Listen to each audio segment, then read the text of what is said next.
توحید سے محبت کیا ہے؟ اللہ سے محبت تمام محبتوں سے بالاتر ہو جائے. کوئی محبت اللہ کی محبت سے اوپر تو نہیں، برابر بھی نہ ہو. برابر ہونا شرک ہے، اوپر ہونا تو سمجھیے کہ اور پتہ نہیں شرک کے علاوہ بھی کوئی اصطلاح ہمیں ایجاد کرنی پڑ جائے گی.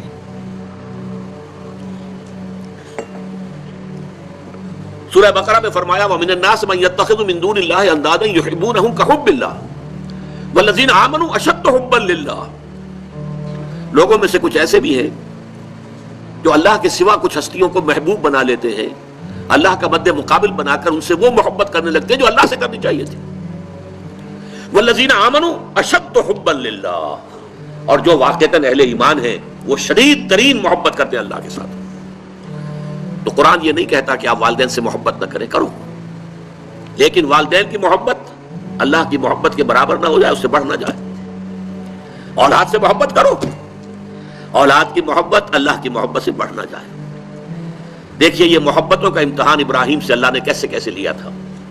وَإِذِ ابْتَلَىٰ إِبْرَاهِيمَ رَبُّهُ بِكَلِمَاتٍ فَأَتَمَّهُنَّ قَالَ إِنِّي جَاعِلُكَ لِلنَّاسِ إِمَامًا. کیسے کیسے امتحانوں میں سے پاس ہونے کے بعد پھر وہ مرحلہ آیا کہ اللہ نے فرمایا ابراہیم میں تمہیں تمام نوع انسانی کا امام بناتا ہوں. والدین کو چھوڑا اللہ کے لیے، دربار چھوڑا اللہ کے لیے. بادشاہ کے دربار میں آنکھوں میں آنکھیں ڈال کر مناظرہ کیا کہ نہیں کیا؟ بادشاہ جو ہے وہ مرعوب نہیں کر سکا.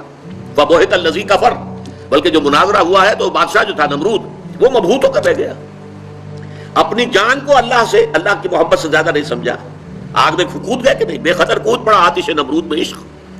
عقل ہے محو تماشائے لب بام ابھی.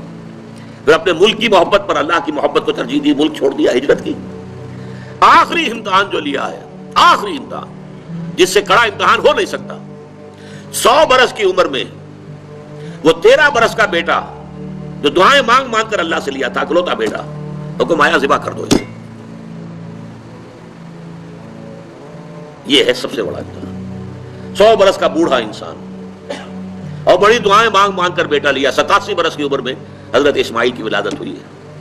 اب 13 برس کے ہو گئے ہیں. فلما بلغ معه السعي، جب بھاگ دوڑ کے قابل ہو گئے. 13 برس کا جوان بچہ جو ہے باپ کا دست و بازو بن جاتا ہے، بھاگ دوڑ. اس لیے آتا ہے نا کہ ابراہیم اور اسماعیل دونوں تھے جو بیت اللہ کی تعمیر کر رہے تھے. وَإِذْ يَرْفَعُ إِبْرَاهِيمُ الْقَوَاعِدَ مِنَ الْبَيْتِ وَإِسْمَاعِيلُ، اس اسماعیل کے بارے میں انی ارا فی المنام انی اصبحک فانظر ماذا تری. اے میرے بچے میں دیکھ رہا ہوں خواب میں، بار بار یہ خواب آ رہا ہے کہ میں تمہیں ذبح کر رہا ہوں. اور اس کے لیے چھری پھیر دی. یہ تو اللہ تعالیٰ نے جو ہے قد صدقت الرؤیا انا کذالک نجزی المحسنین، اللہ تعالیٰ نے کہا بس بس امتحان ہمیں لینا تھا، وہ امتحان پورا ہو گیا. یہ ہے محبت، توحید فی المحبت. اللہ کی محبت تمام محبتوں سے غالب. اور اگر کوئی ایک محبت بھی آ کر آپ کے دل کے سنگھاسن پر اللہ کی محبت کے ساتھ براجمان ہو گئی، بات ساتھ کہہ رہا ہوں، اوپر نہیں، ساتھ بیٹھ گئی آپ کے دل کے تخت پر، تو یہی شرک فی المحبت ہے. اب دیکھیے یہ تو میں نے انڈیویجول لیول پر آپ سے بات کی. اب آئیے اجتماعی سطح پر، بلکہ اسی ضمن میں ایک آیت اور سن لیجئے. اللہ کی محبت کے ساتھ جڑی ہوئی محبت ہے اللہ کے رسول کی محبت. اور پھر تیسری محبت ہے اللہ کی راہ میں جہاد کی محبت. اب توحید فی المحبت کے لیے سورہ توبہ کی آیت نمبر 24 جو ہے وہ لرزا دینے والی بھی ہے اور بہت جامع بھی ہے. قل ان کان آباؤکم وابناؤکم واخوانکم وازواجکم وعشیرتکم واموال اقترفتموها وتجارۃ تخشون کسادها ومساکن ترضونها احب الیکم من اللہ ورسولہ وجہاد فی سبیلہ فتربصوا حتی یاتی اللہ بامرہ واللہ لا یہدی القوم الفاسقین. اے نبی سے کہہ دیجئے لوگوں دیکھو، اگر تمہیں اپنے باپ، اپنے بیٹے، اپنے بھائی، اپنی زوج، مرد کے لیے بیوی، بیوی کے لیے شوہر زوج ہے، اور اپنے رشتہ دار اور وہ مال جو تم نے بڑی محنت سے کما کر جمع کیے ہیں، اور وہ کاروبار جن کی کساد بازاری کا تمہیں ڈر رہتا ہے، اور وہ محل، وہ حویلیاں، وہ مکانات جو تم نے بنائے ہیں تمہیں بہت محبوب ہیں. اگر ان 8 چیزوں کی محبت زیادہ ہو گئی تمہارے دل میں اللہ کی محبت سے، اس کے رسول کی محبت سے اور اس کی راہ میں جہاد کی محبت سے، تو جاؤ دفع ہو جاؤ، انتظار کرو یہاں تک کہ اللہ اپنا فیصلہ سنا دے. اور اللہ ایسے ناہنجاروں کو ہدایت نہیں دیتا. 8 محبتیں ایک پرڑے میں ڈال لیجئے. باپ کی محبت، بیٹے کی محبت، بھائی کی محبت، بیوی کی محبت، رشتہ داروں کی محبت. 5 مال کی 3 شکلیں، جائیداد، کاروبار اور کوئی نقد. 3 یہ شکلیں، 3 جمع 5 8. اور 3 محبتیں دوسرے پلڑے میں ڈالی، اللہ کی محبت، رسول کی محبت اور جہاد کی محبت. اب اگر یہ پلڑا بھاری ہے 8 والا تو جاؤ دفع ہو جاؤ.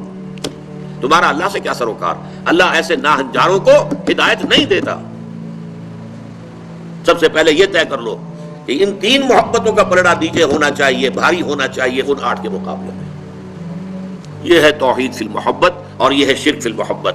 لیکن اب اس کو لائیے ذرا اونچے سطح پر.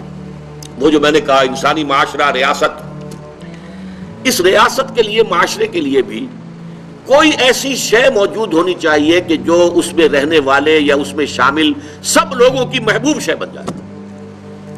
یہ کامن محبت انہیں جوڑے گی، ان کے اندر اتحاد پیدا کرے گی.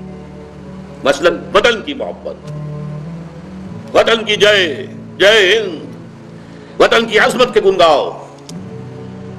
قوم کی محبت، وطن پرستی، قوم پرستی، کوئی نظریہ پرستی. یہ بہت سی پرستشیں ہیں جن سے کہ لوگ پھر جڑے رہتے ہیں. نسل پرستی، لسان پرستی، زبان پرستی. یہ آج کل جو آپ کو کہتے ہیں کہ یہ لسانی عصبیتیں اور یہ نسلی عصبیتیں، یہ بلوچ نیشنلزم، یہ پختون نیشنلزم، یہ سرائکی نیشنلزم، یہ ایک اردو والا نیشنلزم، 5ویں قومیت نکلی تھی ہمارے ہاں. یہ سب کچھ کیا ہے؟ یہ جمعیت کے لیے، لوگوں کو جوڑنے کے لیے، شیرازہ بندی کے لیے، انہیں متحد رکھنے کے لیے کوئی نہ کوئی شے محبوب ہو جانی چاہیے. اس اعتبار سے اس دور کا سب سے بڑا شرک وطن پرستی ہے. لیکن پھر دیکھیے، میں بات آپ سے عرض کر رہا ہوں، علماء کرام اس کو نہیں پہچان پائے. اس کو پہچانا ہے تو علامہ اقبال نے پہچانا ہے. اس دور میں اور ہے، جام اور ہے، جم اور، ساقی نے بنا کی روش لطف و ستم اور، تہذیب کے آزر نے ترشوائے صنم اور، مسلم نے بھی تعمیر کیا اپنا حرم اور، ان تازہ خداؤں میں بڑا سب سے وطن ہے، جو پیرہن اس کا ہے وہ مذہب کا کفن ہے. نظارہ دیرینہ زمانے کو دکھا دے، اے مصطفی خاک میں اس بت کو ملا دے. یہ وطن پرستی شرک، اس دور کا سب سے بڑا شرک. نیشنلزم جو ہے وہ لوگوں کو جمع کرنے والی شے ہے. ہماری قوم، ریشیل نیشنلزم بھی ہوتا ہے، نسلی قومیت. اور آج کل نیشنلزم جو ہے وہ علاقائی ہوتا ہے، ٹیریٹوریل نیشنلزم. ایک ملک میں رہنے والے جو ہے اس کو سب ایک قوم ہے اور اپنے ملک سے محبت سب سے اوپر کر دے. یہ ہے در حقیقت علامہ اقبال نے جس کو کہا کہ وطن ایک تو ہے وطن سے محبت ہونا، وہ ٹھیک ہے، حب الوطن من الایمان حدیث ہے.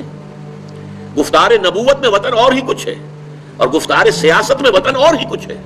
وطن جب آتا ہے ایک پولیٹیکل کانسیپٹ کی حیثیت سے تو معبود بنتا ہے. اس معبود کی ایک نماز ہے. آپ کھڑے ہو جاتے ہیں، ترانہ پڑھا جا رہا ہے اور آپ کھڑے ہیں جھکے ہوئے، سر جھکا کر کھڑے ہیں. یہ قنوت جو ہے یہ کس کے لیے ہو رہا ہے؟ وطن کے دیوتا کے لیے ہو رہا ہے. وطن کے دیوتا کا ایک اور ہے سلامی، جھنڈے کو سلامی دی جا رہی ہے. جھنڈا وہ علامت ہے آپ کے وطن کی. آپ کے علم میں ہوگا، میں اس ترانے کے پڑھے جانے کے وقت کھڑا نہیں ہوتا، اور اس سے بڑی کنٹروورسیز بھی ہوئی ہیں، مجھے بڑی تلخ باتیں بھی سننی پڑی ہیں. لیکن میں یہ سمجھتا ہوں کہ در حقیقت یہ وطن کی نماز ہے، وطن کی حمد ہو رہی ہے، وطن کے اور ترانے گائے جا رہے ہیں. در حقیقت یہ اجتماعی سطح پر پولیٹیکل سائنس کے اعتبار سے آج وطن جو ہے وہ جو ہے ایک معبود کی شکل اختیار کر گیا ہے.